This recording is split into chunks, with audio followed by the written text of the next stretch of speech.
এখনো রাগ করে থাকলে হবে? আমি বললাম তো সবকিছু তো বলে দিছি। আমার বাবা হয়তো আজকে গিয়ে তোমার বাবার সাথে গিয়ে কথা বলবে।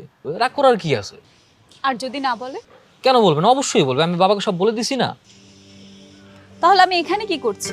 আমাকে কেন এখানে শুধু শুধু আনলে? বাসায় থাকলে তো বাসাটা সুন্দর করে সাজিয়ে গুছিয়ে রাখতে পারতাম, তাই না?